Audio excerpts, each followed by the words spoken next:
Good morning. We got our straw bales yesterday. I asked him to plop them down over here because the plan was in this nice flat spot right here to put some sheds. And he was like, girl, no, we're not going to do that. I was like, we're not? He said, no, this is going to flood. I was like, well, how do you know that? And he said, see these little plants right here? All these plants live underwater. And we don't see any cow tracks over here, which means the cows are not going this direction during winter because it's underwater. So he said his suggestion would be to actually put it on the sheds on top of the brim, but the brim is not wide enough, so I can't. He said he could flatten it out for me for about $1,500, but he can't make it here before the sheds. He said all this large sagebrush will not be underwater. So we need to find a spot that has the large sagebrush that is wide enough for the sheds. And there's really only like this little spot is kind of on a little baby hill. And right in here's a little hill that I might be able to fit the other one. So here's the plan, because I'm kind of freaking out now. He's lived here his whole entire life. He knows this better than I do. He said he would come out here duck hunting. So plan is I'm going to ask the shed guy. You drop them wherever you would put your sheds. And then I'm going to hire the straw guy to come back and flatten out the brim. And then hire the shed guy again to come and move the sheds.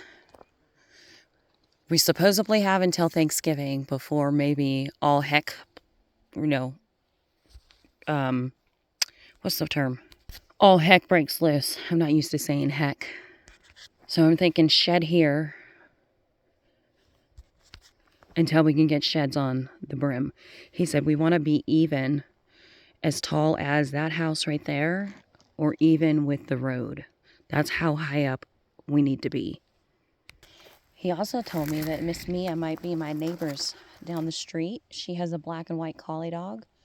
So I'm going to drive down there at some point and ask her, hey, are you missing a dog?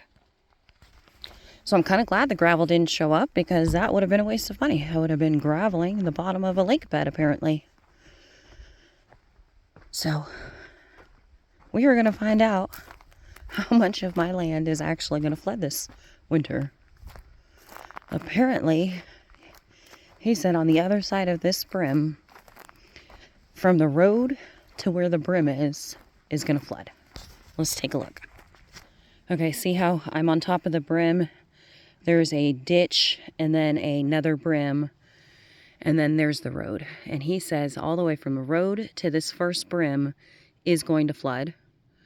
And then it might overflow, and then it might overflow again.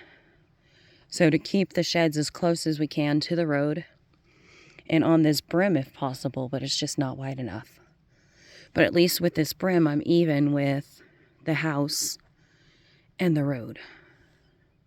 So what do you think? Just drop the sheds, get them started, set it up, and then flatten out the brim, and then have shed guy move them? I mean, what else am I supposed to do? Sheds come today. We did go shopping yesterday and get some insulation. This is not the insulation I wanted. My bestie Will told me to get the rock wool, but they don't carry that at Ace Hardware. So I got stuck with fiberglass. So definitely a little stressed this morning, but it's fixable, right? Whatever happens, it's fixable.